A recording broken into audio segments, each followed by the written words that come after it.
నా first question అండి, మనం మామూలుగా మెమరీ అంటాం మనం. మన బ్రెయిన్లో ఏ ఏ ఫంక్షనాలిటీస్, అసలు బ్రెయిన్లో మెమరీ అనేది ఎక్కడ స్టోర్ అవుతుంది, దానికి సంబంధించి ఏంటి అసలు? ఇప్పుడు మన బ్రెయిన్లో జ్ఞాపక శక్తి అనేది ఒక వైపు, ఇంకొకటి తెలివితేటలు. తెలివితేటలు డిఫరెంట్. ఇంటెలిజెన్స్ వేరు, మెమరీ వేరు. మెమరీ ఇంటెలిజెన్స్లో ఒక పార్ట్, ఎంత గుర్తు పెట్టుకుంటున్నాం అనేది ఒక పార్ట్. తెలివితేటలు అనేది అదొక్కటే కాదు, మనము ప్రాబ్లమ్స్ ఏదైనా డిఫికల్టీ వచ్చినప్పుడు ఎట్లా ఎదుర్కొంటున్నాం, అందరి మధ్యలో ఎట్లా బిహేవ్ చేస్తున్నాం, మనల్ని మనం ఎట్లా ప్రొజెక్ట్ చేసుకుంటున్నాం, అన్నీ ఇంటెలిజెన్స్లో పార్ట్ అవుతాయి. సో ఇప్పుడు బ్రెయిన్ అనే దాని యొక్క మెయిన్ ఫంక్షను మన తెలివితేటలే మెయిన్ ఫంక్షన్. మనం ఎందుకంటే యానిమల్కి మనకి ఉండే డిఫరెన్స్ ఏంటి? తెలివితేటలే. పాత ఎక్స్పీరియన్సెస్లు గుర్తుపెట్టుకొని మనం ఇప్పుడు ఎట్లా ఉంటాము, ఎట్లా బిహేవ్ చేస్తాం అనేది మనం నేర్చుకుంటాం. మన పూర్వీకుల నుంచి వాళ్ళు ఇట్లా చేశారు, మనం ఇట్లా చేయకూడదు, మనం ఇట్లా చేయాలి. సో సెంచరీస్గా మనం డెవలప్ అవుతున్నాం కదా. అది ఎందుకు? బ్రెయిన్ సైజ్ ఏం పెరగట్లా, సెంచరీస్గా ఉన్న ఇన్ఫర్మేషన్ని మనం వాడుకుంటా, స్టోర్ చేసుకుంటా, అవసరమైనప్పుడు బయటికి తీస్తున్నాం. సో మెమరీకి యాక్చువల్లీ బ్రెయిన్ మొత్తం ఇంపార్టెంటే. కొన్ని స్పెసిఫిక్ ఏరియాస్ ఉన్నాయి మనకి మెమరీ సెంటర్స్ అన్నట్టు. కాకపోతే ప్రతి పార్ట్లోనూ మెమరీ స్టోర్ అయ్యిద్ది. ఓకే, బ్రెయిన్లో. ఎస్, మనకి బయట ఉన్నదంతా మన మెదడుకి ఎట్లా తెలుస్తుంది? సెన్స్ ఆర్గన్స్, చూపు, టచ్, సెన్స్ ఆర్గన్స్ ద్వారా అన్నీ తీసుకుంటాం. సో చూపుకి ఒక పార్ట్ ఉండిద్ది బ్రెయిన్లో, ఆక్సిపిటల్ లోబ్ అంటాం. హియరింగ్కి టెంపోరల్ దగ్గర.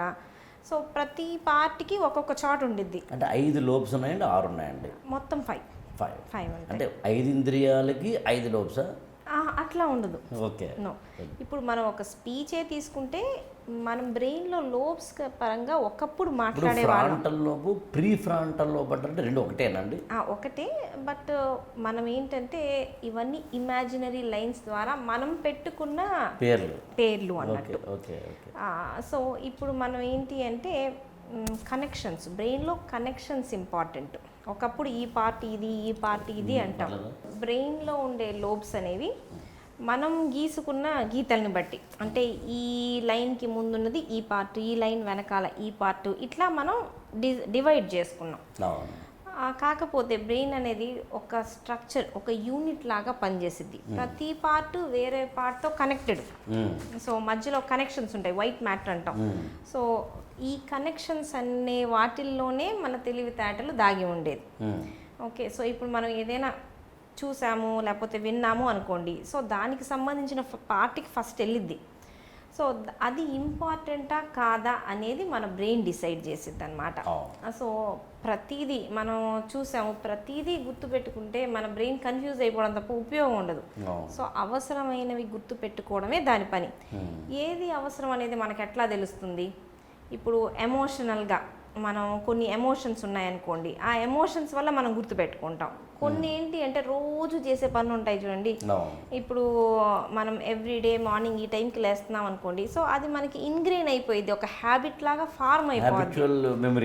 సో ఇవన్నీ ఎందుకంటే స్ట్రాంగ్ కనెక్షన్స్, జరిగిందే మళ్ళీ జరిగి స్ట్రాంగ్ కనెక్షన్స్ ఫామ్ అవుతాయి. సో ఆ కనెక్షన్స్ వల్ల మనకు గుర్తుంటాయి.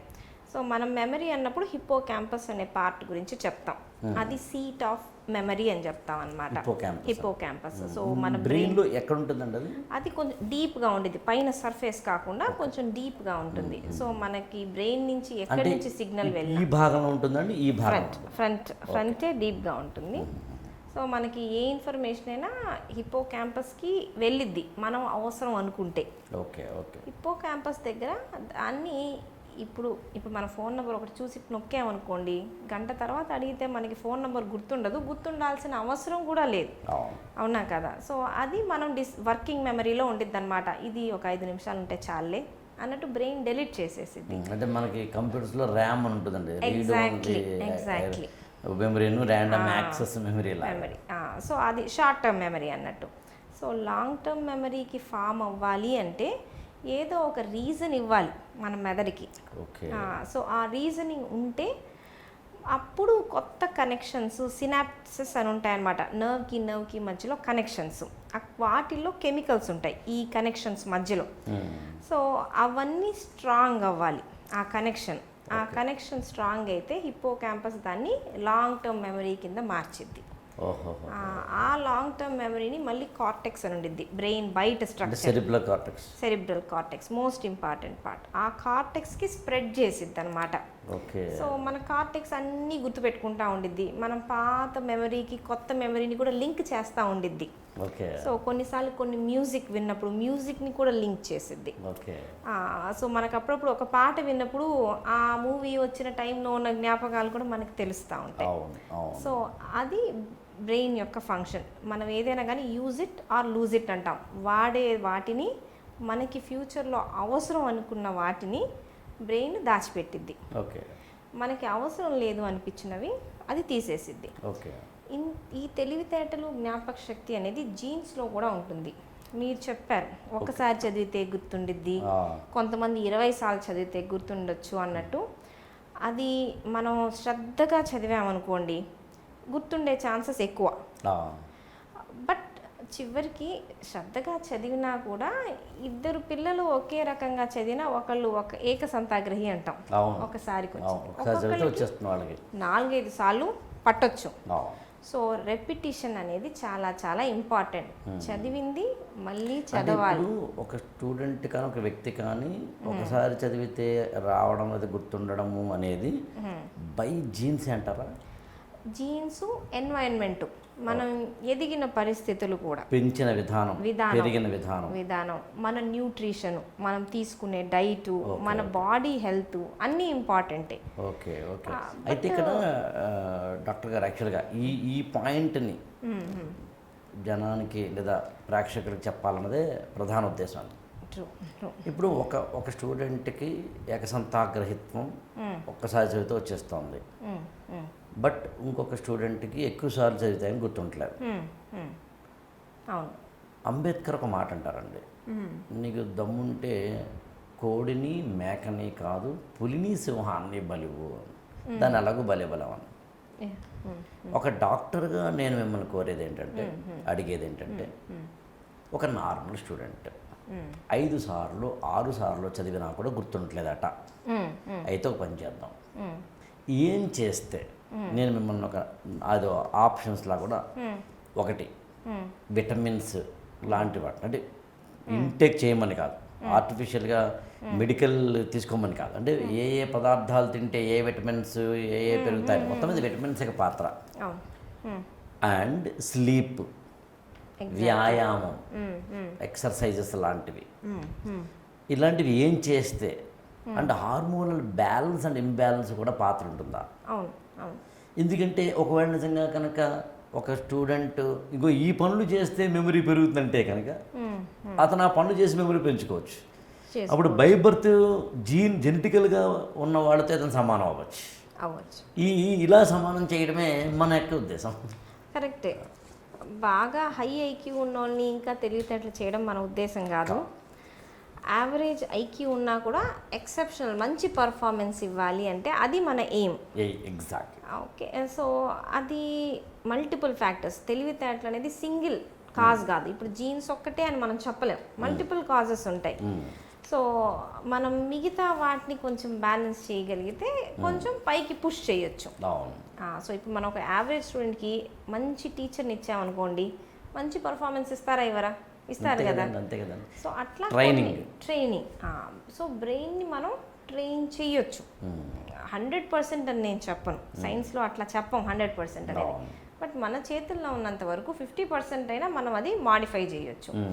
ఇప్పుడు మేము రాసిన కాంపిటేటివ్ ఎగ్జామ్స్ మిగతా వాళ్ళు రాయరుగా. ఎంబీబీఎస్ దగ్గర రాస్తాం, ఎండి దగ్గర రాస్తాం, డిఎం దగ్గర రాస్తాం. సో ప్రతి చోట ఎలిమినేషనే. సో ప్రతి చోట కాంపిటీషన్ ఫేస్ చేస్తాం.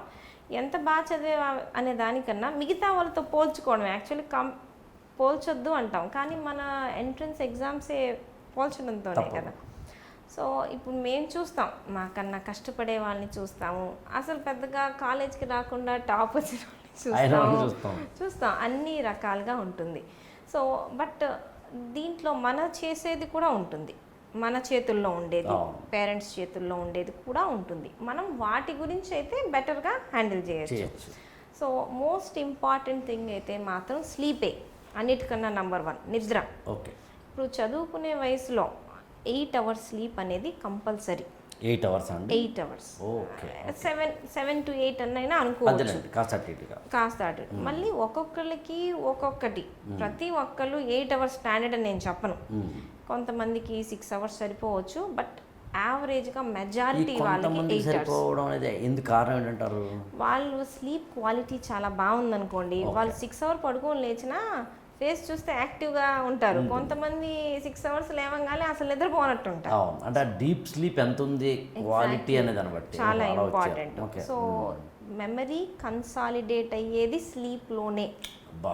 ఓకే, సో కన్సాలిడేషన్ జరగాలి. ఎక్కువ స్లీప్ అయితే ఎక్కువ స్లీప్ మళ్ళీ మనకి రాదు. సరిపడా స్లీప్ ఇంపార్టెంట్. ఎందుకు సరిపడా స్లీప్ అంటున్నానంటే, మేము రెగ్యులర్గా 10th క్లాసు ఇంటర్ పిల్లలు వీళ్ళని రోజు చూస్తాం. తలనొప్పి, గుర్తుండట్లేదు, ఏదో ఒక హెల్త్ ప్రాబ్లమ్స్తో పేషెంట్స్లో చాలా వస్తారు. మాకు అర్థమైపోద్ది, 10th క్లాస్ పిల్లాడు వచ్చారంటే ఇంక దేనికి వస్తారు, తలనొప్పి అని వస్తారు. నిద్ర సరిపోదు. ఎన్నింటికి లేస్తాడు, పొద్దున 4ంటికి లేస్తాడు. ఎన్నింటికి బెడ్కి వెళ్తాడు పడుకోవటానికి, 10 తర్వాత వెళ్తాడు. ఎట్లా సరిపోతుంది? పేరెంట్స్కి మేము చెప్తాం, అట్లా కాదండి, ఇంత తక్కువ నిద్రతో చదివినా పెద్ద యూజ్ ఉండదున్నా కానీ వాళ్ళు టీచర్ చెప్పేదే నమ్ముతారు. ఇట్లా చదవకపోతే సీట్ రాదండి అంటే వెళ్ళిపోతారు. పక్క పిల్లలు చదువుతున్నారు కదా, మా వాడు కూడా అట్లా చదవాలి కదా అని. అది అసలు కరెక్ట్ కాదు. 8 అవర్స్ స్లీప్ సరిపడా ఉంటే చదివింది గుర్తుండిద్ది. అంతేగాని రాత్రులు పగలు నిద్ర లేకుండా అందరూ వచ్చి చెప్తారు. ఇప్పుడు CA ఎగ్జామ్ వాళ్ళు అందరూ వస్తారు కదా, 3 గంటలు నిద్రపోతారు, 3 అవర్స్ స్లీప్ పర్ నైట్. దానివల్ల యూస్ లేదు కదా. స్లీప్ అన్నారు కాబట్టి భలే గుర్తొచ్చింది, కొంతమంది స్టూడెంట్స్ నైట్ అవుట్ చేస్తారు. ఎగ్జాక్ట్లీ. నేను మాట్లాడుతుంది న్యూరలాజికల్ గా. ఎప్పుడు మిమ్మల్ని ఏమడిగినా ఒక న్యూరాలజిస్ట్ గా నేను అడుగుతాను, సరిపోతుంది. అది ఈజీ రైట్ అండి? It's not right. ఇప్పుడు ఏంటి, మనం ఎగ్జామ్లో రాయాల్సింది సంవత్సరం మొత్తం చదివిందే కదా, ముందు రోజు రాత్రి చదివింది కాదు కదా. సో మీరు రీకాల్ చేసుకోవాలి ఎగ్జామ్ రోజు, ఇంతకు ముందు అంతా రీకాల్ చేసుకోవాలి. నైట్ ఉన్నది నేను షార్ట్ టర్మ్ మెమరీలో పెట్టుకొని రేపటికి ప్రొడ్యూస్ చేస్తా అంటే కుదరదు. లాంగ్ టర్మ్ మెమరీలో నుంచి మనం మొత్తం రీకాల్ చేసుకోవాలి. అది చెయ్యాలి అంటే బ్రెయిన్కి సరిపడా రెస్ట్ రావాలి, అన్ని స్లీప్ స్టేజెస్ కరెక్ట్గా ఉండాలి. మనం ఇష్టం వచ్చినట్టు స్లీప్ స్టేజెస్ని మార్చుకోలేం. సో ఆ ప్రాపర్ స్లీప్ పడితేనే మనకి అది వస్తుంది. సో నాకు గుర్తుంది, నా MBBS ఎగ్జామ్ రాసేటప్పుడు నాకు ఎందుకో కానీ ఫోరెన్సిక్ మెడిసిన్ చాలా ఇష్టం. చాలా చిన్న సబ్జెక్టే ఫోరెన్సిక్. దీంట్లో ఎట్లాగైనా నేను బాగా రాయాలి అనుకొని నేను ఆల్రెడీ చదువున్నాను, అయినా ముందు రోజు నిద్రపోకుండా చదివాను. నేనేం చేశాను, ఒక ఎస్సేకి ఇంకొక ఎస్సే రాసి వచ్చాను. అంటే క్వశ్చనే సరిగ్గా చదువుకోలేదు నేను. సో నేను బ్రహ్మాండంగా రాసాను. ఉపయోగం ఏముంది, నేను అట్లాంటి తప్పు ఎప్పుడు చేయాల. ఆ రోజు ఎందుకు చేశాను? ఎగ్జాక్ట్లీ. మిగతావి నేను బాగా నిద్రపోయి బాగా రాశాను. ఇదేంటంటే క్వశ్చన్ చదవడమే తప్పుగా చదివాను నేను క్వశ్చన్. సో అట్లాంటి బ్లండర్స్ మనం చేస్తున్నాము అంటే అది మన చేతుల్లో ఉన్నది. సో నైట్ అవుట్ అనేది అసలు చేయకూడదు. ముందు రోజు ఎస్పెషల్లీ మంచి స్లీప్ అనేది ఖచ్చితంగా అవసరమే. సో మనం ఆ అకాడమిక్ ఇయర్ స్టార్ట్ అయ్యేటప్పుడు మొదటి రోజు చదివింది కూడా ఎగ్జామ్లో రాయాలి. ముందు రోజు నైట్ది మన ఏం కాదు. సో దీన్ని పిల్లలు అర్థం చేసుకోలేకపోయినా పేరెంట్స్, టీచర్స్ ఎన్ఫోర్స్ చేయాలి. So sound sleep, efficient sleep, better sleep, అది 6 అవర్స్ 7 అవర్స్ అనుకుందాం, 8 అవర్స్. మీరు అంటుంది యూత్ అంటే చదువుతున్న పిల్లలు అన్నప్పుడు ఏ ఏజ్ అంటారు? మన దగ్గర mostly 10th, inter first year, inter second year, ఈ మూడేగా మోస్ట్ క్రిటికల్ ఫేజెస్. ఈ 3 క్రిటికల్ ఫేజెస్. టీనేజ్ అనుకోండి. Teenage, exactly. టీనేజ్ పిల్లలు రోజుకి 8 గంటలు పడుకోకపోతే వాళ్ళు ఆరోగ్యాన్ని మాత్రమే కాదు మెమొరీని కూడా కోల్పోతున్నారు. కాబట్టి నాకు మెమొరీ లేదు, నేను చదువుతున్నా గుర్తుంటలేదని ఎక్స్ట్రా చేయొద్దు. Have a good sleep. Food కన్నా ఇదే ఇంపార్టెంట్. మనం ఏంటంటే ఏది తినాలని అడుగుతాం, కానీ ఫుడ్ కన్నా మెదడుకి sleep more important. So first sleep set చేసుకోవాలి. దాని తర్వాత డైట్. మనకి ఇండియాలో 40% ఆఫ్ ద పాపులేషన్కి B12 డెఫిషియన్సీ ఉండిద్ది. మన దాంట్లో వెజిటేరియన్ ఫుడ్ ఎక్కువ. సో కాబట్టి B12 అనేది మెమరీకి చాలా ఇంపార్టెంట్. చిన్నపిల్లల్లో కూడా ఉంటుంది.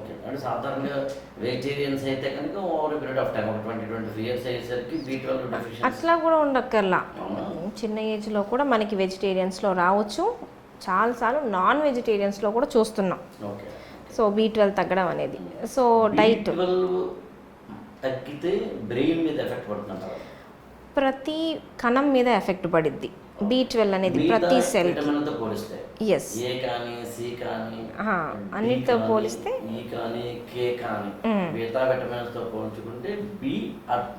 B12. ఇంకొకటి బ్రెయిన్కి అవసరమైంది omega-3 fatty acids. Fats, omega-3 fatty acids, కొన్ని ప్రోటీన్స్ అవసరం. సో డైట్ అనేది మనం చెప్పేది ఇప్పుడు డైట్లో బ్రెయిన్ ఫుడ్స్ ఏంటి అంటే అవకాడో తిను, బ్రాకిలీ తిను, ఇవన్నీ అంటే అవన్నీ దొరకవు, మనకి రెగ్యులర్గా తినే ఫుడ్ కాదు. బట్ ఉండే ఫుడ్ బ్యాలెన్స్డ్ డైట్ తీసుకుంటే అన్నీ వచ్చేస్తాయి దాంట్లో. మనం బ్యాలెన్స్డ్ ఫుడ్ తినని వాళ్ళకి, డెఫిషియన్సీస్ ఉన్న వాళ్ళకి డైట్ ప్లాన్స్ లాంటివి చెప్తాం, ఎక్కువ తీసుకోండి అని. బట్ బ్యాలెన్స్డ్ ఫుడ్ బాగా ఆకుకూరలు తింటున్నారు, వెజిటేబుల్స్ తింటున్నారు, ఫ్రూట్స్. జంక్ ఫుడ్ తగ్గింది.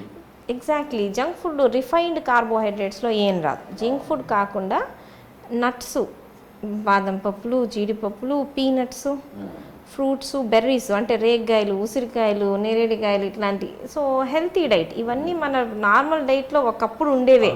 ఇప్పుడు ఏంటంటే గుర్తుపెట్టుకొని గడిపితే చాలు. మన దగ్గర దొరకనివి, ఎక్స్పెన్సివ్ ఉన్నాయి కూడా అక్కర్లా. So regular balance diet. omega-3 fatty acids రావంటే నట్స్లో వస్తాయి. ఫిష్ తీసుకునే వాళ్ళలో ఫిష్. omega-3 ఫ్యాటీ యాసిడ్స్ అనేవి very very essential for brain power. బ్రెయిన్కి చాలా ఇంపార్టెంట్.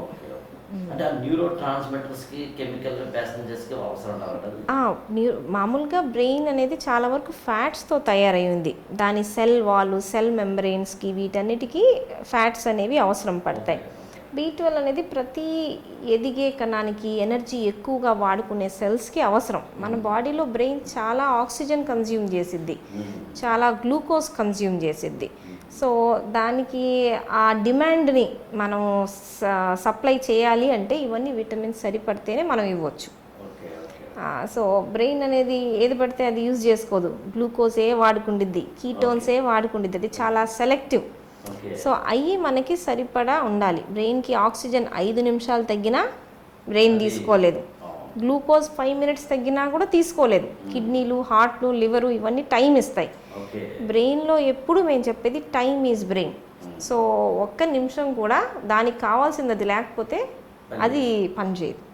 సో నెససరీ అయిపోతుంది. సో డైట్ అనేది ఒకప్పుడు చిన్నపిల్లల డైట్లో మాట్లాడాల్సిన అవసరం వచ్చేది కదా, అన్నీ తినేవాళ్ళు. ఇప్పుడు ఏంటంటే జంక్ ఫుడ్స్ ఎక్కువ అయ్యాయి, అది తినను ఇది తినను ఇట్లా వచ్చేటప్పటికి డైట్లో కొన్ని విటమిన్స్ తగ్గిపోతున్నాయి. బట్ బ్యాలెన్స్డ్ డైట్ సరిపడా ఇస్తే సరిపోతుంది. ఇప్పుడు కొంతమంది అండి మమ్మల్ని ఎవరు చేతపడి పెట్టారండి, మాకు అర్థం కావట్లేదండి, రాత్రి ఏవో వింటున్నానండి అని, అంటే దెయ్యం పట్టింది, ఊగిపోవడాలు, పూనకాలు, వీటి వెనకాల ఈ B12 డెఫిషియన్సీ కానీ omega-3 ఫ్యాటీ యాసిడ్ డెఫిషియన్సీ ఉందంటారా? కొన్నిసార్లు B12 రావచ్చు. B12 డెఫిషియన్సీలో మెగలోబ్లాస్టిక్ మ్యాడ్నెస్ వచ్చింది అంటాం. సో అది ఒక రకమైన బిహేవియరల్ చేంజెస్ B12 డెఫిషియన్సీలో రావచ్చు. సో అట్లానే విటమిన్ డెఫిషియన్సీసే కాదు, కొన్ని డిసీజెస్ కూడా ఉంటాయి. స్కిజోఫ్రీనియా ఇట్లాంటివి వచ్చినప్పుడు కూడా ఇవన్నీ జరగవచ్చు. సో ప్రతి దాని వెనకాల సైన్స్ ఉండిద్ది.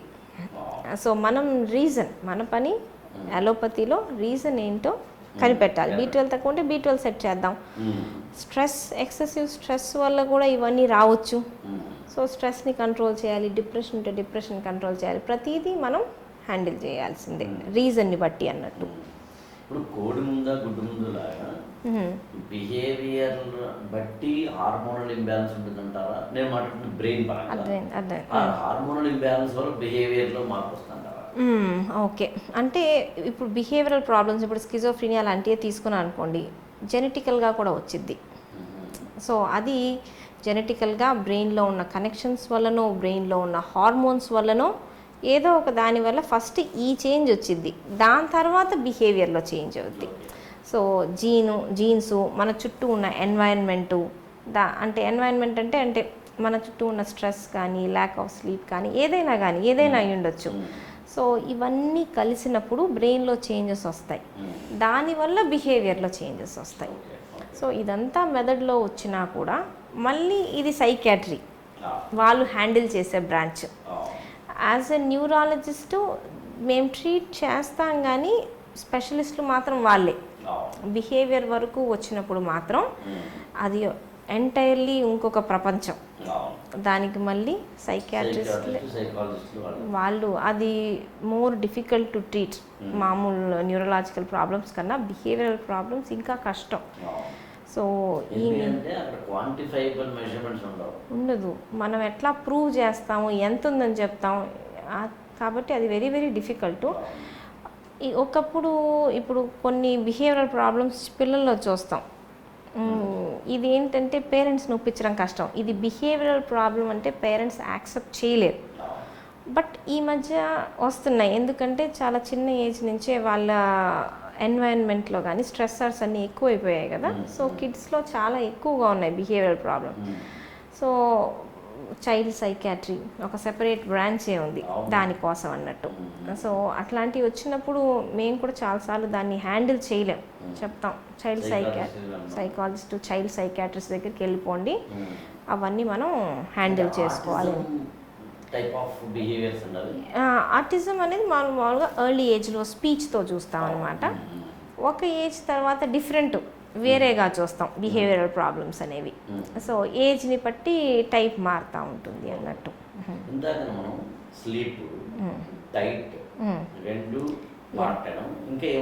ఎక్సర్సైజెస్. ఎక్సర్సైజ్ అంటే మనం జిమ్కి వెళ్ళి గట్టిగా చేయాల్సిన అవసరం కూడా లేదు. పైకి కిందకి 4 సార్లు మెట్లు దిగాడు, లేకపోతే కిందకి వెళ్ళి స్కూల్ నుంచి రాగానే ఒకప్పుడు ఏం చేసేవాళ్ళు, కిందకి వెళ్ళి 2 రౌండ్లు సైకిల్ తొక్కేసి పైకి వచ్చేస్తారు. సో 10 మినిట్స్ 20 మినిట్స్ అయినా కూడా చేస్తే చాలు. అంతే, ఫిజికల్ ఎక్సర్సైజెస్ బ్రెయిన్కి చాలా ఇంపార్టెంట్. రెండింటికి కనెక్షన్ ఉంది. ఫిజికల్ ఎక్సర్సైజ్ చేసేటప్పుడు బ్రెయిన్లో కొన్ని కెమికల్స్ రిలీజ్ అవుతాయి. డోపమిన్ అనేది రిలీజ్ అవుతుంది, దానివల్ల మనకి ఇంకా పని చేయాలి అనే మోటివేషన్ వస్తుంది. మళ్ళీ ఎండార్ఫిన్స్ అనేది రిలీజ్ అవుతాయి. It's a chemical messenger. Dopamine అనేది కెమికల్ మెసెంజర్. మామూలుగా ఇది బేసల్ గ్యాంగ్లియా అని ఉంటుంది ఒక పార్ట్ బ్రెయిన్లో. బేసల్ గ్యాంగ్లియా లాంటి ఏరియాస్లో అది మనకి అక్కడ రిసెప్టార్స్ ఉంటాయి డోపమైన్ పని చేయడానికి అన్నట్టు. సో ఆ ఏరియాస్లో అది పనిచేసిద్ది అన్నట్టు. సో ఇప్పుడు మూడ్ని రెగ్యులేట్ చేయడానికి, మనకి మోటివేషన్కి, హ్యాపీనెస్కి, డిప్రెషన్కి అన్నిటికీ కొన్ని కెమికల్స్ ఉంటాయి. సో అవి సరైన బ్యాలెన్స్లో లేనప్పుడు చెప్పాలంటే మనం నిత్యం చలాకీగా, చురుగ్గా, యాక్టివ్గా, డైనమిక్గా, స్మైలింగ్గా ఉంటే బ్రెయిన్ బాగుంటుంది. తగ్గ డోపమైన్ రిలీజ్ అయ్యి. సో ఇప్పుడు డే మొత్తం మనం యాక్టివ్గా ఉండలేము. మా స్టూడెంట్ ఒక అమ్మాయి ఉంటుందండి, గుంటూరు అమ్మాయి. Now she is in very good position civil సర్వీసెస్లో. I don't want to mention her name. ఆమె ఎప్పుడున్న క్లాస్కి చాలా నీట్గా మంచి పువ్వులు పెట్టుకొని, అట్లా ఆ రోజు ఆమె పుట్టినరోజు, బర్త్డేనో, మ్యారేజ్ అన్నంతలా పెట్టుకొస్తాను. నేను వారానికి 1 సారి 2 సార్లు కూడా అలా వస్తుంటే డౌట్ వచ్చినాను. నేను అడిగా, ఏంటి అంటే మీరు ఓ రోజు అంటే బర్త్డే అనుకోవచ్చు, లేదా ఇంకో రోజు అనుకుంటే ఆమె చెప్పింది నాకు ఏ రోజు అయితే డిప్రెషన్గా ఉంటుందో, డబుల్ మూమెంట్ ఉంటుందో, ఆ రోజు నేను చాలా ఎనర్జీగా అవడం కోసం అయ్యాను. చాలా మంచి కొత్త చీర కట్టుకుని, మల్లెపూలు పెట్టుకుని, చాలా అందంగా లిప్స్టిక్ పెట్టుకుని ఉంటానండి అని. నాకు అప్పుడు గుర్తయిపోయింది. అంటే తాను మార్చుకోవడం రిలీజ్ అవుతుంది. కొత్త బట్టలు వేసుకున్నప్పుడు మనకి ఆ హ్యాపీనెస్ వేరు కదా. న్యూ థింగ్స్ చేసినప్పుడు ఆ హ్యాపీనెస్ ఉండిద్ది. సో తన కంట్రోల్లో తీసుకుంది డోపమైన్ని. ఇట్స్ ఎ వెరీ గుడ్, మంచి ఐడియా యాక్చువల్లీ.